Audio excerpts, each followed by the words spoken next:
Hey everyone, welcome back to AFTV. We've got another live show because we've got a couple news updates. Actually, one of them is particularly interesting. I think we've got a lot to talk about. But it is the case that it's always transfer related. That's the nature of the summer. But give it a couple of weeks and we'll be talking about hopefully new signings, hopefully some pre-season games, and have a little bit more of an idea for how the season's looking. And some new contracts. That's true. But for now, there's more speculation. But how you doing, Turkish? Good to see you. Man. All good. First time we've done this show in a while. Yeah, since before your holiday, innit? That's right. Yeah. And, I don't think really a lot has changed since I've been away and come back. Really, Tielemans and Jesus are the main targets. Arsenal are working on them. We've been getting the regular updates, so that is slowly moving along. It does feel to me like resolutions are coming for both those deals because neither player seem like they're in a position to kind of wait much longer, if that makes sense. Jesus has seen Haaland walk in at City. Tielemans got 1 year left on his deal. You'd feel that all parties involved just kind of want to get these done. I'd be surprised if we're still here in 3 weeks talking about, where could they end up? I wouldn't be. Because it's Arsenal. Yeah, because it's Arsenal. Yeah. But you're right. With a year left for both of them, the lack of clubs, more so Tielemans, the lack of clubs that seem interested. Obviously, Jesus has a couple options. Sure. I think it's something that one way or another, a couple of weeks, it should be sorted, whether they come in or they reject us. Sort it out. Yeah, and that is the big news I say the big news. There's a little bit more coming later on the show to discuss, but around transfers mainly, it is Gabriel Jesus and supposedly Chelsea could be in the mix. Now, this is one of those where you see it going around Twitter and think, what, Chelsea involved? My brother actually messaged me saying, wait, what's this? Jesus to Chelsea? Like, he's a big fan of Jesus. And, you have a quick glance and basically what it's saying is that City want a bidding war. And so it's in their interest to offer him around, and it looks like he might have been offered to Chelsea as well. But where I think this does have a few more layers is that Lukaku said what he said back, halfway through the season last year.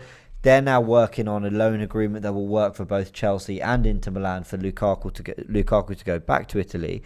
What a disaster. I mean, that might be one of the biggest pound for pound flops I've ever seen. It's the worst. Yeah. They've got the top two now. Kepa was number one before this one. So. Yeah, it's a bad one. We know he's a great player not even on his day, he's a great player, but it hasn't worked. So they're trying to move him out. And there is room for a forward, knowing that Timo Werner plays out on the wing often for them and hasn't been a reliable goal scorer.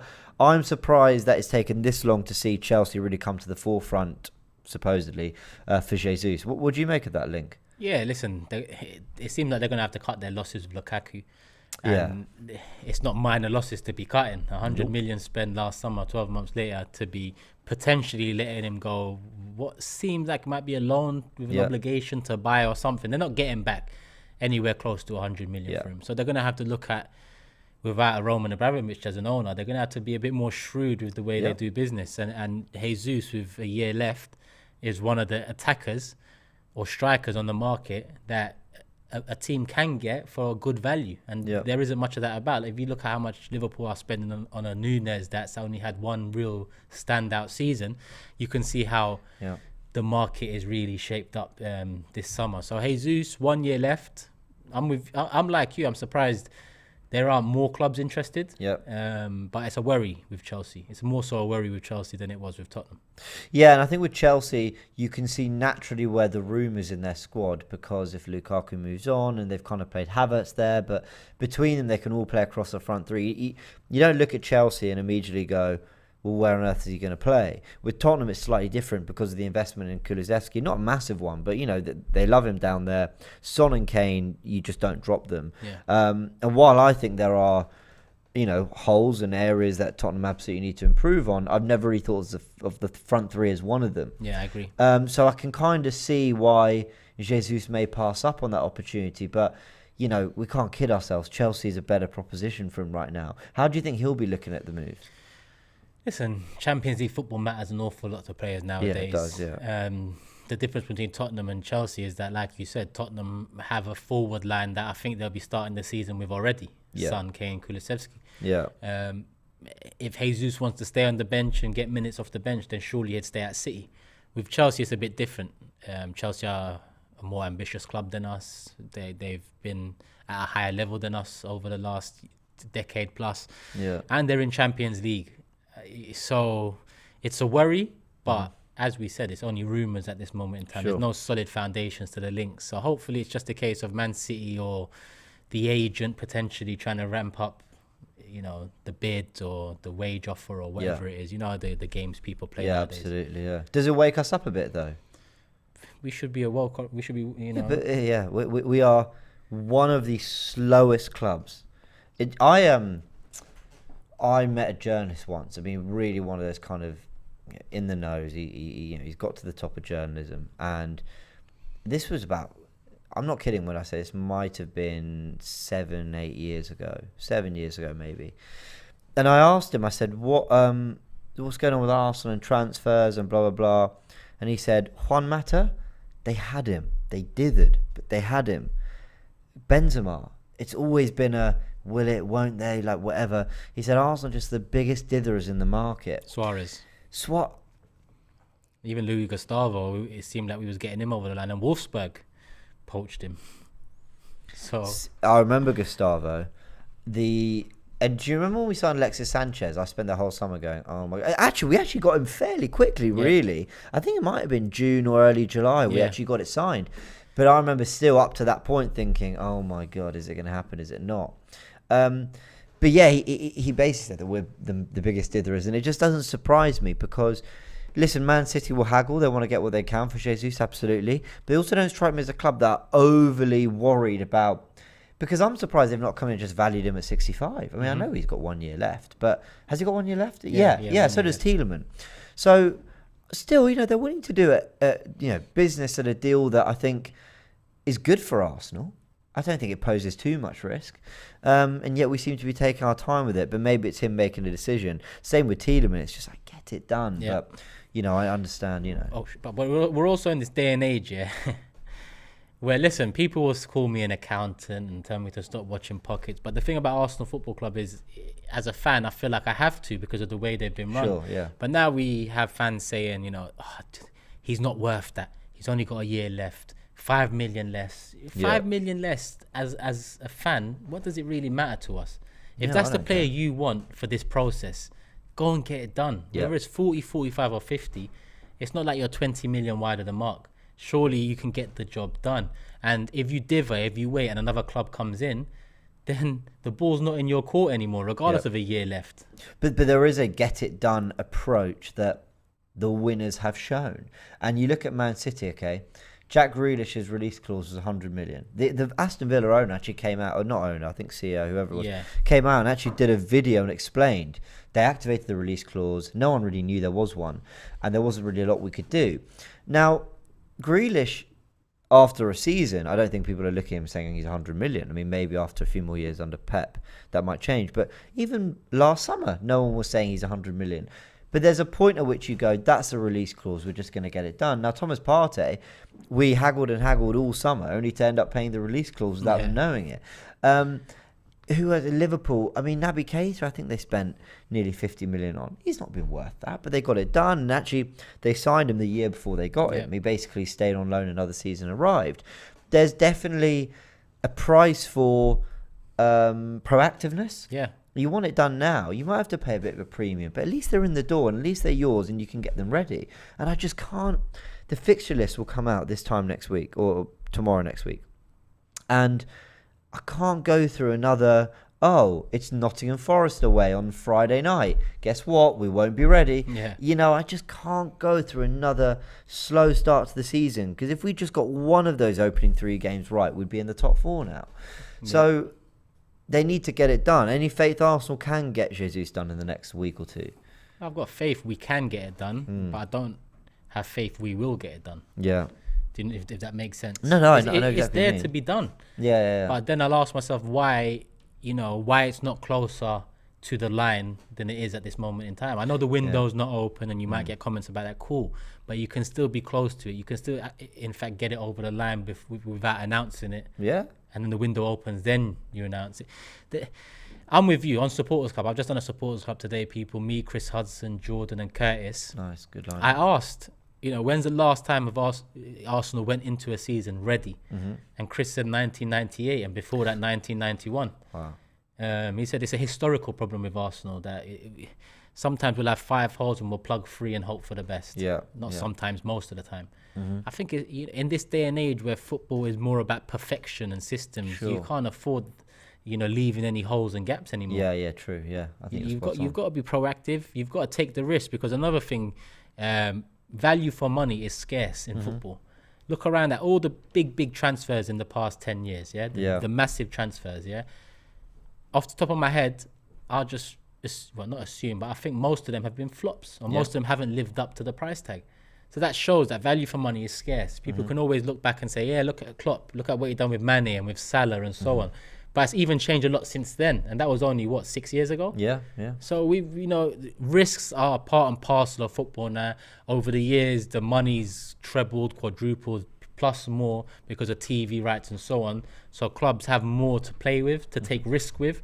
So take those risks. As fans, we shouldn't be saying, maybe that's 2 million too much. Maybe that's 5 million too much. As fans, we should say, if this is the player you want, then go and get him.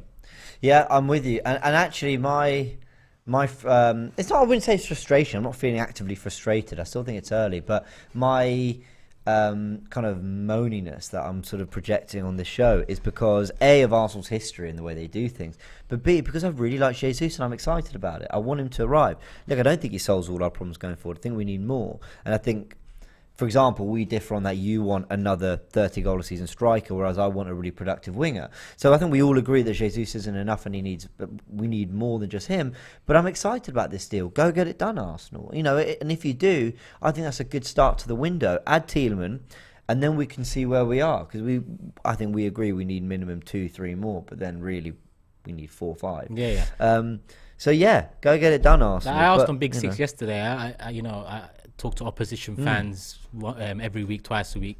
I asked the Tottenham fan, Chelsea fan, United fan, City fan, Liverpool fan, if Arsenal get Tielemans and Jesus over the line, what would you rate those transfers? And 7 was the common denominator. Okay, yeah. And that's a good foundation to form an opinion. Outside looking in, if they're looking at those signings as a 7 potential 8, then that's positive for Arsenal Football Club. We're not in the Champions League.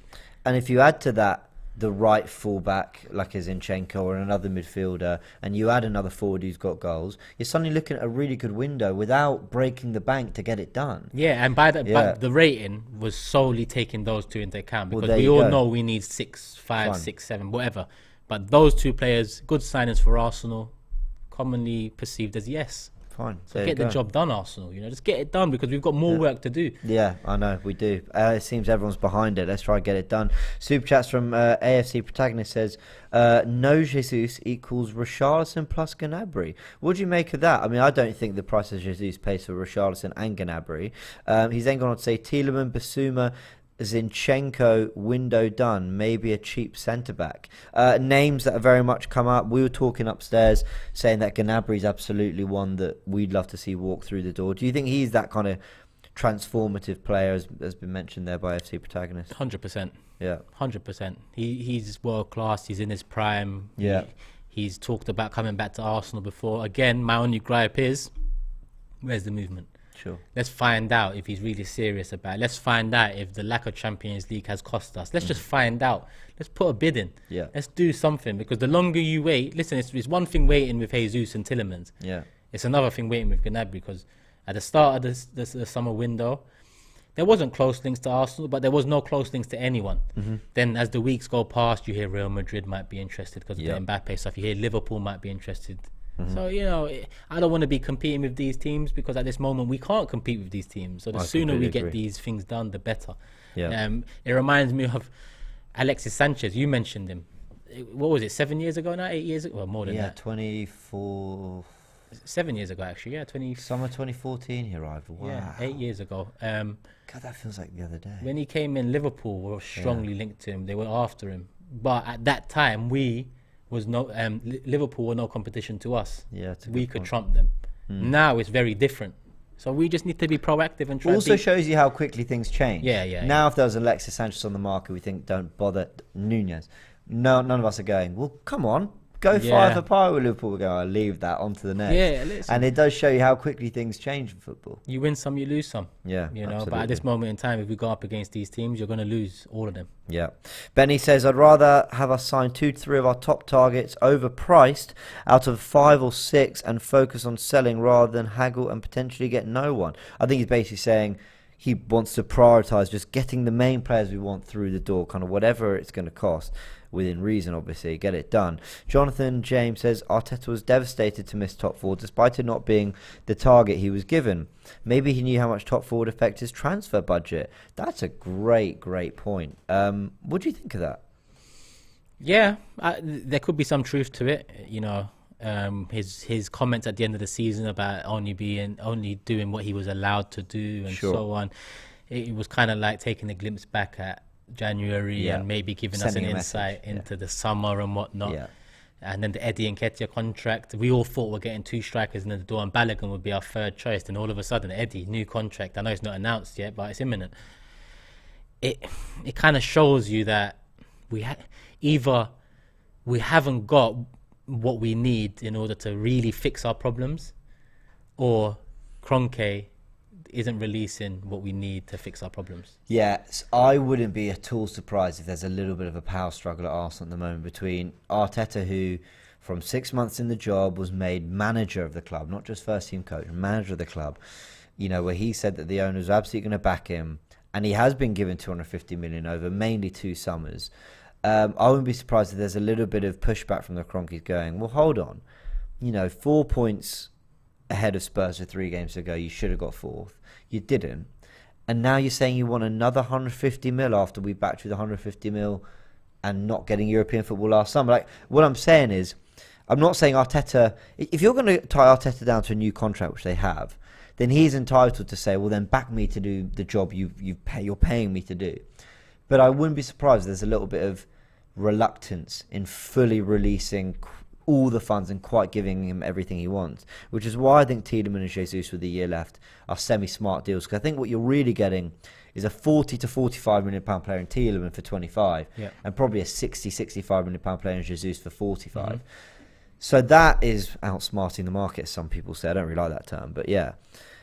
I wouldn't be surprised there's a bit of a power struggle. Let's not forget that Arteta went to see Kroenke in January as well. Came back with nothing. Yeah, and why was that? At that time, a lot of people thought it was, someone's coming in and they're trying to get it over the line. But when January finishes, surely we've got to look back and ask ourselves, was that Arteta going to convince Kroenke that he needs 1 or 2 bodies? Yeah. Was it him going to talk to Kroenke about the light at the end of the tunnel, which is top 4 at the end of this season? Potentially, they probably seem more likely now to me than him going there about a player, because we didn't sign a player. Could have been about his contract. Some people were thinking maybe it was about just it was an interview, or maybe it was not an interview, a catch-up, an appraisal. No, because, once you've got a new puppet, until that puppet is really tarnished, you're going to keep it on your hand as much as possible. And I think, especially in January, I don't think there was any doubts about whether Arteta was going to get a new contract in their eyes. Fine. Because they gave him a new contract even after it looked like we threw top 4 away. Right. So I don't think there was ever a doubt about Arteta for them in January. So I always look back and think, that meeting must have been about Arteta trying to release funds. And next season, Arteta's reputation is fully on the line. Is he this up-and-coming manager that's learned from the best and he's going to come in and change the game, or, and ruffle some feathers? Or is he just another puppet for the Kroenkes? He's in over his head and he's being held back by the club. This reputation of his now is on the line. The first 2 years, it felt like it was, go and do your thing and let's see how it works. Now, again, I mentioned it on Supporters Club, it's make or break, because last season, the fans were united and we got behind the young team, but there was still division there in terms of, is 5th failure? Right. Is 4th the be-all and end-all? Should he be set? Listen, next season there should be no division. Next season, we should be getting top 4 if the process they're selling us is to be believed. And that will all fall on Arteta, because he is the face of it.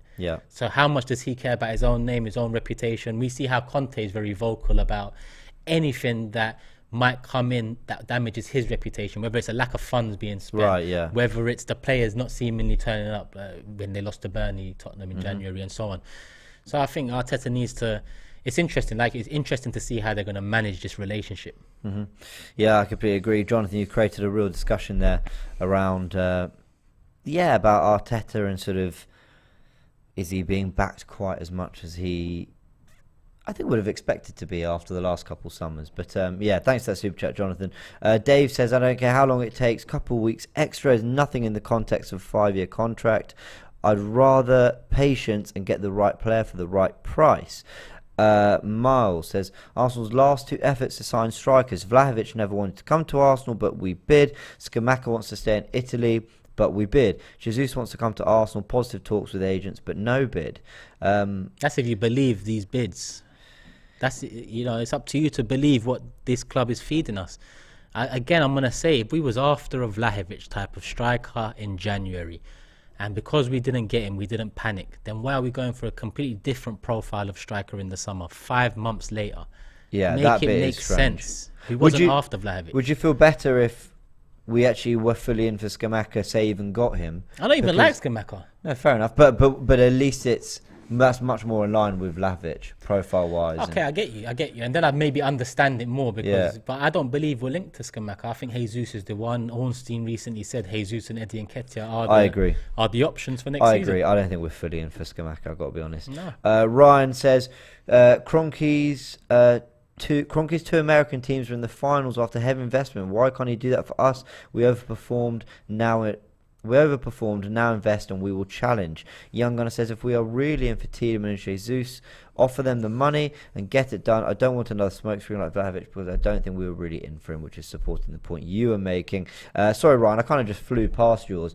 Didn't you have a really interesting chat with someone who knew a lot about the LA Rams, about Kroenke and kind of how he's managed that team? Oh, and yeah. I can't remember, so we won't delve into on this channel, yeah. Yeah. I mean, his kind of, I don't think his ownership model has always been invest till we get it right. In fact, I think I might be mistaken. You guys will correct me in the comments. I think what we're seeing with Arteta, young manager, young team, is becoming a little bit of a theme for all his teams. But again, I'm not too clued in on all that. That's the cheapest way to do it, though. Yeah. People can say, yeah, you trust in the youth. Yeah, High it's risk, the right high thing reward. to do. Yeah, it's classy. But the reality is it's also the cheap thing to do. Yeah. So it's up to you to decide whether Kroenke is doing this because it's the right thing to do and he believes in it, or is he doing it because it's the cheap thing to do? Yeah. I'm going to go with the latter. Andrew says, would you take Origi? No. Yeah, no, I wouldn't either, I'll be honest. See with Jesus, at least he started in really big games for City. The Real Madrid game, the games against Liverpool. He's played across the front three. And I think he's kind of, I think Guardiola really likes Jesus. He just prefers maybe kind of 4 or 5 other forwards. Yeah. Or at least towards the end of last season, he didn't really. But with Origi, he's quite clearly a backup and quite clearly a reserve. Exactly. So it does feel different to Jesus. Okay, let's move on to the other bit of news, which is that William Saliba is reportedly going to be offered a new contract by Arsenal. The reports came out of France. And I think this is really encouraging for Arsenal fans because it came from L'Equipe, a very well-respected source. They know their stuff out there in France. Saliba... After Arteta announced that Saliba was definitely going to stay, we then hear that Saliba is going to do an interview where he's going to tell us what's going to happen, says that he's looking forward to coming back to Arsenal, but of course wants to play and show us what he's about. Now, these reports are supposedly saying that Arteta's told Saliba that he counts on him. How many times have we had that term, counts on him? That's a very Arteta thing. Maitland-Niles heard that last summer. Yes. That's a good point. Let's not focus on that one. But basically said, he counts on him. He's going to have extra responsibility. And that I think is basically making him feel the love a little bit. And we'll hope to time down to a new deal. Now, before I get your take, I'm just going to very quickly say this. I said it with Robbie yesterday. Saka, Martinelli, Saliba. I will be amazed if any of them sign on new deals in the next 6 to 10 months. Who did you say? Saka, Martinelli and Saliba? Yeah. And the reason I say it, all 3 with 2 years to go, all 3 with tremendous potential, And I think they'll be weighing up their options. I think they'll be weighing up their options and just thinking to themselves, let's see. If this year goes well with Arsenal, I play loads, we finish third or fourth, we're scoring loads of goals, we're clearly a much better team, maybe we win the Europa League or a Carabao Cup, we finish in top four, whatever. Maybe they'll sign on and think, cool, there's progress clearly.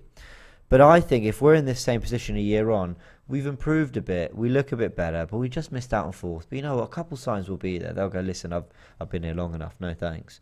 That's my take. I don't think anyone's signing anything for 6 to... Yeah, it's easier to sell dreams to fans than it is to the players, you know? And that's what it comes down to. That's a very good point. That's what it comes down to. At the end of the day, I don't think you have, you know, half of the dressing room saying, let's just be positive and sign a new contract because positivity is going to take us to the promised land. I don't think you have fans like that. In terms of players, if you're ambitious, you're going to be asking. And I always look back at Van Persie. And I know it's completely different stages of their career. You know, Van Persie was going into his last big contract and Saka's starting off in his first couple of seasons. But Van Persie went to the club and asked the club to show him signs of ambition, and he was shown the bottom line figures. And that essentially was the reason he left the club, because we couldn't sell him a dream. We couldn't prove to him that we're trying to achieve something. So he left. Essentially, we have to do the same thing with Saliba, with Saka, with Martinelli. Different stage of their career, so we might get a contract out of them because they've got time on their side. Mm-hmm. But at the same time, in this modern day, free contracts and signing on fees, they're becoming a goal for a lot of players. So I'm nervous about that. At the end of the day, we've got so much to do this summer that in this last week and a half, if we had secured a Martinelli contract, a Saka contract, or a Saliba contract, I'd still be worried about incomings and signings, but at least you've sorted the base out. Sure, yeah. You've moved into the window opening with your assets secured. And then when you're talking to players when the window opens and when you're trying to convince them, they already know Saka's signed for 6 years. They already know Martinelli's there for 5, Saliba's there for 6, and so on. But even when you're talking to players now about bringing them in, they might also question, hold on, you know, like, is this club really building together in the same direction? Or over the next year, will you start seeing branches form out of the club? It's a big worry for me because I've seen us get it wrong multiple times before. And it's something we have to get right because it's very difficult to come back round again. We saw that after the Fabregas era. We saw that after the Jack Wilshere-Ramsey era. This is the Saka Martinelli era in terms of youngsters coming through. Let's learn from our mistakes. I have, as a fan, not learned, but I've noticed the mistakes we've made. It's up to the club to learn. Yeah, I agree. I'm desperate for Arsenal to get Saliba tied down. And look, we're going to learn a lot this year now. That's the one thing. We're going to learn a lot. You know, Bukayo Saka. Can he go again? Every year will be a new test. Can you go again? Because we've seen young English players, well, not just English, we've seen young players start really well and sort of get burnt out at a young age. And that's why players like Phil Foden were managed so well by Pep Guardiola. So I'm really interested to see. One more thing as well. It doesn't make... Listen, I know Eddie was on a free and we had to make a decision with it. But once you give Eddie 100k, you set the precedent. Yeah. When we talk to Saka, if he asks for 200k, can we say you're not worth that? Yeah. He's well within his rights. When Martinelli asked for 150 or 160, well, you've given Eddie 100. When Saliba asked for more, young player of the season, France international, 20 years of age. Essentially, if Saliba, Martinelli and Saka sign a new contract with the extra, like, let's say they all get a combination of 150k more than they currently are, all between 3 of them, and then you've got Eddie's 100k contract there. Essentially, the wages of Oba has already been spent, without even buying anyone in. So it's all good and well saving money, but when you save money, you need to reset and go forward strong and take risks, but not silly risks like giving your third choice striker, who we were already unhappy with, a 100k contract and making him the second choice striker. Sure. Doesn't make sense. Yeah, I think the contract talks. I think this summer a lot of it is just going to be focused around getting those right incomings. But I bet you the minute that transfer window shuts, it's going to be tie these players down. And it was only 2 years ago that we were having this big discussion around Saka and tying him down. But that's how quickly it goes. You sign a 4-year deal. We won't worry about it for 4 years. That's just we're extending our worries by 2 years. So I did miss a super chat from PGVO. He's basically saying, how do you know it's not that? How do you know their deal's not close? So he's saying basically that we shame reporters, yet we want them to verify information for us. Arteta doesn't leak info. Says we need to calm down. I just think sure, I think clubs are better at keeping things in-house. You saw yesterday the Liverpool Núñez stuff just kind of came out of nowhere, really. There was a link here or there, but suddenly it's deal almost agreed. The guy is happy to join and blah, blah. I think where it gets frustrating for me is Yuri Tielemans. The first link we heard was in January. Charles Watts, very reliable, came out and said Arsenal speaking to Yuri Tielemans ahead of a summer move. Gabriel Jesus, I think it was March, April. This is on Man United, around the Man United game. We first heard about Gabriel Jesus. So for me, the frustration is how long it lingers. So you can say it might be further along. You can say it might be close. You can say there's stuff we don't know and they're keeping it in-house, fine. But the one thing I do know, I don't have to be Mikel Arteta to know this, is that we've been interested since the end of April and it's now mid-June. And they've got a year left, both of them. So the selling clubs Yeah. also want to sort it out, whether it's a new contract, which they would have discussed with the player throughout the season, or whether it's a new club, Yeah. which they would have started discussing towards the end of the season. Yeah. It just seems like it's down to millions again. Whether it's a 2 million saving here or bringing it down 5 million there, that's what it comes down to. And I'm fine with that. What do I care if Tielemans an Arsenal player today or in 1 week or 2 weeks time? I don't care, but I don't want him to not be on the America tour and then not be ready, not be playing the pre-seasons, and then you get the usual Tielemans on the bench. He's not quite deemed ready to start the first game. Like what? Like get these guys in ready to go. Lacazette brought in early. Alexis Sanchez brought in early.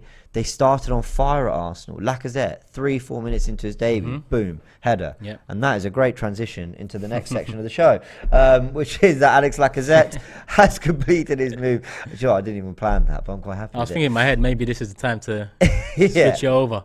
Lacazette has completed his move to Lyon. I know Robbie discussed it in Transfer Daily. That's coming out every morning. He's up at 3 a.m. every morning, guys, to get... Not quite 3 a.m. He's up very early every morning.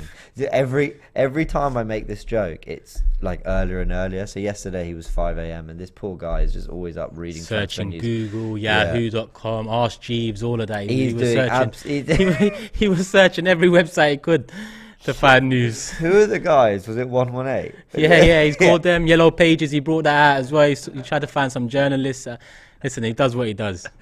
Oh, bless him. He was telling me yesterday about the summer where they only signed Petr Cech. Can you imagine waking up every morning to talk transfer news and you're left with Petr Cech? That would have been rough. Anyway. That's one of our worst summers, and that's saying something because we've had a lot of them. Shreth says, read my super chat. Shreth, I've missed it. I'm sorry. I'll go and find it. Oh, there it is. He says, AFC sitting like pigeons. Why haven't we bid 70 million for Mane? Not one big bid by Arsenal because we need many signings on the cheap, so we can't sign top guys. No top four. Yeah, I think that's right. I mean, that's the point. We're not in the Champions League. We can't compete for players like Mane anymore, so we don't put those big bids in for 70 million because we're trying to get the 30, 40 million so we can beef up the squad. And we can't buy Mane anyway. Even if Liverpool accepted that offer, Mane's not coming to Arsenal. But if we'd at least got Champions League, you could be cheeky enough to go, we'll put the money. We'll knock on your door. We'll see what we're going to show the ambition. So Tottenham tried with Bastoni. Yeah. Yeah, it's a very good point. Ronaldinho, the GOAT, says, if Chelsea and Arsenal both going for Jesus and make bids, do you think Chelsea have the edge due to Champions League, or Arsenal pull it off because of Edu? No, Chelsea have the edge. but Who Chelsea... the hell is Edu? Because he's Brazilian. You think my man cares about signing for another Brazilian over trophies and money and ambition and stuff like that? We got to stop fooling ourselves sometimes, man. I agree, yes. I've come to Arsenal because the director of football is Brazilian, and Martinelli might do that because he's young. But Jesus. Okay, but do you think it helps in terms of contact and getting him on the phone and selling a vision and access? Do you know what I mean? Maybe there's a better line of communication. There's no language barrier. Yeah, I think maybe a better line of communication. But no, ultimately I agree with you. That's not going to make much difference. I think where Arsenal do potentially have the edge, Chelsea have the edge over Arsenal. Where Arsenal could have the edge is selling the whole, you're our main guy. Do you want number 9 or do you want the legendary 14 worn by Theo Walcott and Pierre-Emerick Aubameyang? I love Aubameyang. I'm waiting for them to give it to Eddie, and then I'm going to flip all over again. But we'll wait for that. That will be a show in itself, won't it? You know, you can sell them the whole, pick your number, pick your position, hell, pick your wage, whatever you want. You're going to be our guy. I think that's where Arsenal maybe have the edge over Chelsea. And that's a maybe. Yeah, it's a maybe. You know, because they got new owners, so their owners are not as free with their money as Roman was. Then these owners will be saying the same things. Here, take this number. Yeah, add this bonus on top. And Chelsea have more facets to their arsenal than us. No pun intended. Yeah. Obviously, Kieran has put in a really interesting comment here. I want to kind of be careful about this, but he's asked, is Edu ruining his legacy at Arsenal as director of football? I've separated the two out. Good. I think that's the right thing. I've had to. It's not easy to, but when I talk about Edu as a player, it's different to Edu as a director of football. I'm not happy with him as a director of football. Is it his fault he's in that position? No. I think he was just let's say a face that we're familiar with that could be put in a position that could win us over, similar to Arteta. And it worked for a few years. But I don't think Edu damages his legacy, his playing legacy at the club. But it's frustrating, to say the least. Yeah, my thoughts on Edu are actually, I don't have a problem with him as much as I think a lot of fans do. I'm not saying you're one of them, but there's some who are like, get him out, like over Arteta, over Cronky. Edu's the reason why we don't recruit well. And I don't think that's true. I think he's done some good deals. Listen, do I think he's done some easy deals? Partey release clause, Willian on a free. Absolutely. The sales haven't been particularly impressive, though he has overseen, you know, an exodus of players and a little bit of, I guess you could say, a rebuilding of the squad. I don't really have too much of an issue because I think largely when you look at the signings we've made under Arteta and Edu and you look at the money spent, I think 75 to 80% of them I've genuinely been okay / happy with. But the problems come when you start attracting names that essentially are ambitious, that want to win things, that want to see a project that they believe in. That's the big task this summer. Is it just the easiest thing? Get Jesus and Tino because they've got a year left, easy negotiation. You know, where's the... No, we want Mateus Nunes from Sporting. And we know he's been linked with City and all these players, but we're going to go in there and we're going to sell a project and a vision. And yeah, that's... Mira asks, what rebuild? Listen, you don't have to have liked the rebuild, but you can't say there hasn't been a rebuild. The squad today is very different to what's fit. I know you kind of got to ignore the loan players, but the kind of crux of the squad is different to it was when Arteta and Edu arrived. I agree. Yeah. Okay. Sorry, we were talking about Lacazette. Oh yeah. Yeah. I mean, some quick words from me on it. Sorry. Obviously, Kieran says David Luiz on a free as well. Yeah. Good point. I think my thing with Lacazette, the word flop, I think does fit a £52 million striker who never once hit more than 15 league goals, maybe 20 or something. I can't remember. 15. Yeah. Once. Right. Okay. That's disappointing. Though I do think I will make more excuses for Lacazette than I will a lot of other signings we've made for sort of 30 million plus. My thing with Lacazette is I think he arrived, I think he started well, and I think for his first 2.5 seasons at Arsenal, I think you could see there's a real quality player there. I don't think he's going off with this kind of send-off from Arsenal fans and goodwill just because he fights and he works hard and all that, because Eddie works hard and all that. I don't think he'd be living with all the great will in the world if he left, and Jacques has always given his all. You know, I don't think just you give everything for the shirts enough. Socrates, he was always pumping his chest and running around and giving his all. I think what saves Lacazette and why he does have this real goodwill from Arsenal fans is actually because I think we all know there was a good player there. There was, for me, a really good player there. I think the injury in his first season didn't help. Plus, we added Aubameyang, which means you weren't really sure if he was the starter or not. Sometimes he was playing out in the middle, but then Ozil was on the decline, and he didn't really have the right creative players around him. And then eventually when he does get the run in the team, I think he's gone through his decline by that point. And I don't think we ever created quite the right environment for Lacazette, though he didn't do enough either. If that makes sense. Yeah. First year, 100%. There's, I believe, reasons to why it didn't work out in the early stages. Definitely, that were out of his control. I mean, Wenger brought him in the first 6 months. He'd come off at 70 minutes every game. Giroud would come on. That's because Wenger was very loyal to Giroud, and he still wanted to give him game time, even though he's indicated that he's not a first-team striker by bringing in Lacazette and starting him every game. The last 20 minutes for strikers are an integral part of the game. Their tired legs come into play defensively, and that's when they can pick off spaces. So I'm sure Lacazette didn't like that. Then January comes, Oba comes in, Lacazette's on the bench. He becomes the backup to Aubameyang. The summer comes, 2018. Didn't France win the tournament 2018? They did. Yeah, he wasn't part of that team because he didn't get consistent game time for Arsenal, so that must have been a setback. Starts the next season behind Oba, but the next season was probably his best season. Was that 18-19? Emery started to find a way to get them both in. Player of the year. He was. He was player of the year. My player of the year personally as well that season. But even though he was my player of the year that season, the last 5 seasons, picking a player of the year has been more a chore than he was good that season. He was good, but the numbers were good as well. But he wasn't great. I mean, great in the title-winning sense. In the sense that we've bought him for 50 million. It's your second full season. Yeah, I hear what you're saying. I'm just going on in your prime, let's say. Just going online to have a quick look at his numbers. Go and bag at least 18, 20. Yeah, I think across all... I mean, he didn't in the league that year, but I think across all competitions... He did. I thought in that season, though, he was sort of instrumental in a lot of Arsenal's best play. You know, he linked well with Aubameyang. When Ozil eventually came back into the team, they kind of formed a bit of an understanding. I don't know. Do you know Lacazette? I feel really bad saying this, but when the last year...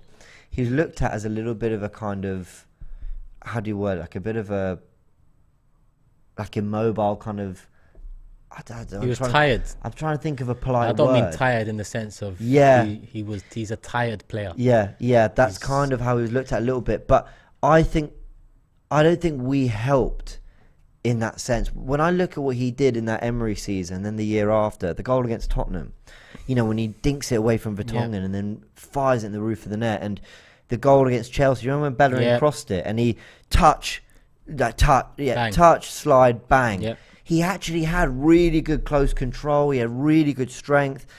You know, the goal against Atletico Madrid in the Europa League with, you know, the header. You know, he had his moments, like against big teams as well.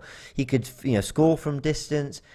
He had a bit of everything. I really like Lacazette. I can't quite explain why it went as bad as it did, but I know Arsenal played a part in it. I don't think it was he declined and, unlucky for us. I think we had a role to play. And the manager that bought him was let go after a year. I forgot to add that into the mix as well. Yeah. So, you know, maybe Emery didn't favour that type of striker. Arteta's come in, hasn't favoured him either up until Oba had his situation.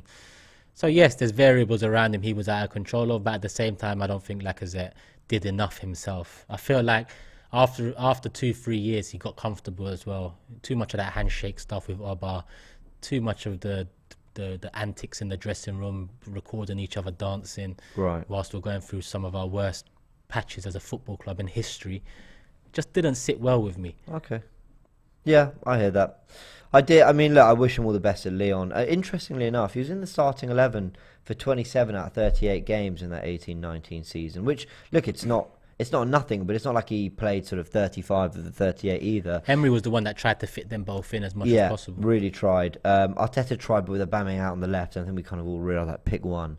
13 goals and 10 assists in the league that season, with 19 and 13 in all competitions. So what? That's 32 goal contributions in 49 games in that season. That's not bad. Yeah, it's not bad. It's not bad. I'd go as far as say that's good, but you know, you really wanted to sort of build off that. Exactly, you didn't build off it. It significantly downhill from there. Yeah. Let's wrap it up. Sakti says, I know we are too deep in the youth project, but check out Openda. Serious prospects, and his numbers are quite impressive. I've never heard of him personally, so actually go and check him out. Yeah. Shreth says, Eddie on 100k showed we are jokers. Right from the Arsenal management, we have nobodies. Who is Vinay? What trees has Edu pulled up as director to get the Arsenal job? Mikel?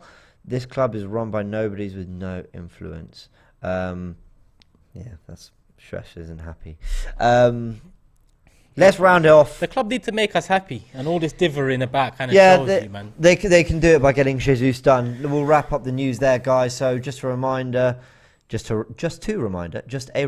that Gabriel Jesus is supposedly being offered to Chelsea. We'll see if they do anything. I'm going to be honest, my gut feeling is that they will come in for him. I'm not saying they're going to sign him, but I do think they'll come in for him, because I think the Lukaku to Inter deal, listen, you don't enter those negotiations if you're not confident there's something you're willing to accept if you're Chelsea. And you know Inter's situation. So I think they will come in, but I remain cautiously optimistic Arsenal will get that deal done. Yuri Tielemans is just moving along. I mean, I don't even know where they are. Are they in talks? Is it agent talks? Is it fee? Is it whatever? Got no idea, but something's happening. Hopefully that deal gets over the line. William Saliba looking like he'll be offered a new deal at Arsenal. Whether he takes it, that's the big question. I've got no doubt Arsenal will want to protect at least the investment. But the question is, will he take that deal? Will Saka? Will Martinelli? That's all to be kind of sorted in the next year, because I can't imagine it going beyond next summer. And what was the last bit of news? That Lacazette, of course, has signed for Lyon. How will you guys remember him? Like, what's your best Lacazette moment? Spurs. That goal. Yeah. That was special. Yeah. I mean, that was that. But I'll add another Spurs moment when he came on at half time, 2-1 down at the Emirates. We went to kind of 2 up top with Ramsey behind him, and we won that derby 4-2. Yep. And I just thought his impact in there, he got a goal, which was a bit fortunate, but just his general impact in that game, that was a big moment. And I think largely Lacazette, I think he's come to Arsenal, he's definitely showed what he can do, but I don't think he was that striker we wanted him to be that whole time. No. But very happy for him. He's got his move back to Lyon, so wish him all the best. We'll round off there. Turkish, big thank you. We'll be back for the live news tomorrow at 5 p.m. as always. Quick, what shows we've got coming? Do you Supporters Club, didn't you? Supporters Club, Invincible podcast, Talk is Cheap tonight. Well, there you go. Another live tomorrow. And then a top 6 draft at some point next week. So a few bits of content. What more could you want? If you haven't checked out Tactical Insight, please do, because Graham and I had a lot of fun doing it. We'll leave it there. Big thanks. Like and subscribe, all that. We'll see you next time. Love.